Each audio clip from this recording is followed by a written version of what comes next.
Hello everyone and welcome back to another episode of Race Week. This is the series where I bring you the best and worst of what F1 and occasionally other motorsports has to offer on social media over the course of a race week. Now of course this week's Spanish Grand Prix was just called the Spanish Grand Prix.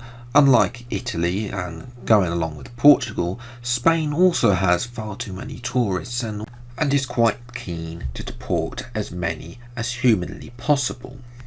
But anyway, to the Spanish Grand Prix, a race that was won by Lewis Hamilton again. And already I'm starting to think, is the championship fight already over? Looks like Red Bull have struggled in the past two races at Spain and Barcelona. Now obviously, whether or not they will be able to get back at Monaco, which is the next race, which should suit their car more.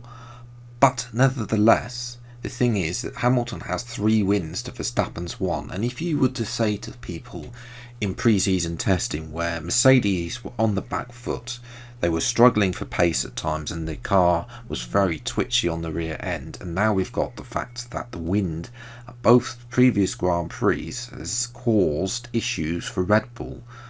Obviously Monaco doesn't get quite such a breeze at Barcelona and Portimao, so we should be able to see a more closer comparison between Hamilton and Verstappen, but already it's a 14-point gap between Hamilton and Verstappen. Of course Red Bull don't help themselves. Hamilton, because of course the second Red Bull of Sergio Perez went AWOL again, I'll come back to him in just a moment. Hamilton was able to fool Red Bull and Verstappen by pitting for a second set of medium tyres halfway through the race. Red Bull should have responded instantly just like that, and they would have come out ahead of Hamilton. So it's a big mistake for Red Bull. It's one of the 2 big mistakes that they made because they weren't ready for Verstappen in his first pit stop anyway. So it was a bad weekend from a strategy point of view for Red Bull. They clearly did not see Hamilton coming with that 2-stop, and they couldn't cover him off because Perez was absolutely nowhere near.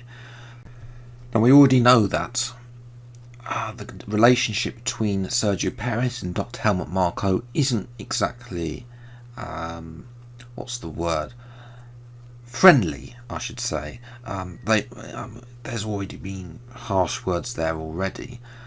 And Christian Horner now has already come out and said Red Bull desperately needs Perez running towards the front to avoid giving Mercedes more strategy problems, which is true. They did need him at the front badly, and he got stuck for lap after lap behind Daniel Ricciardo and a lap after lap behind Charles Leclerc in the end, and eventually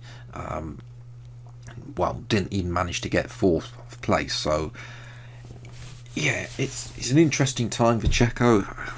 Obviously I think we all want him to succeed in that car and show that it's not the second Red Bull seat is not a curse, but it's looking like that it is a curse, and it's not providing him with the results that he needs to show that he deserves a drive for next season.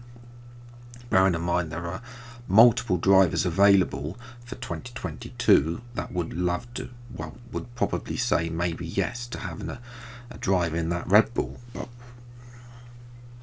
we'll have to wait and see about that. But overall it was one of the more interesting Spanish Grand Prix that we've had recently. I mean, at least there was actually 10 laps of stuff that was actually interesting at the front. I mean, I literally fell asleep for most of the rest of the time. And I think we can probably all say that the DRS straight was clearly not long enough to be able to enforce the amount of overtaking that we need at a track that is so dull as Spain. Special mention also that on Saturday, Lewis Hamilton managed to get 100 poles in Formula 1.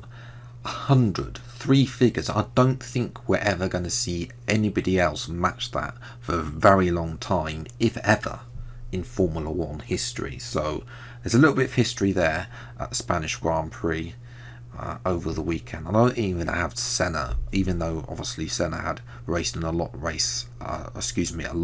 less races.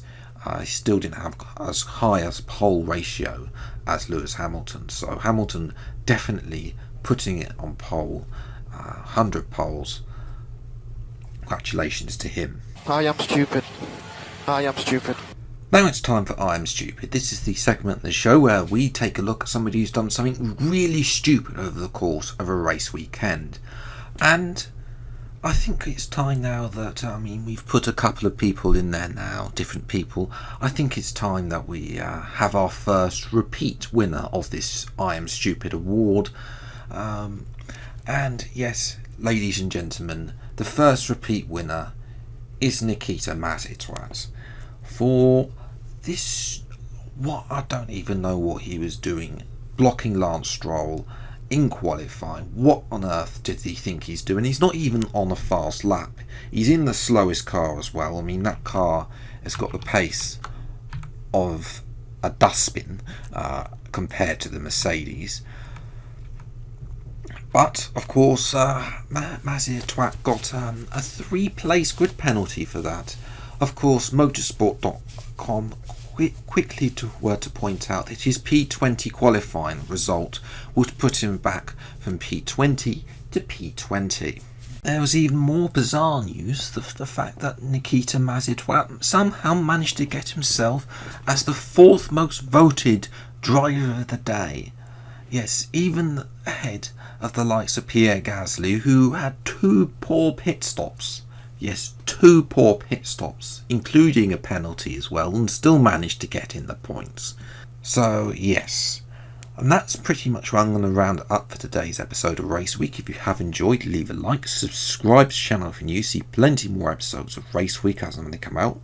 Until the next video, I'll see you next time. Take care, thanks so much for watching, enjoy your day, and goodbye.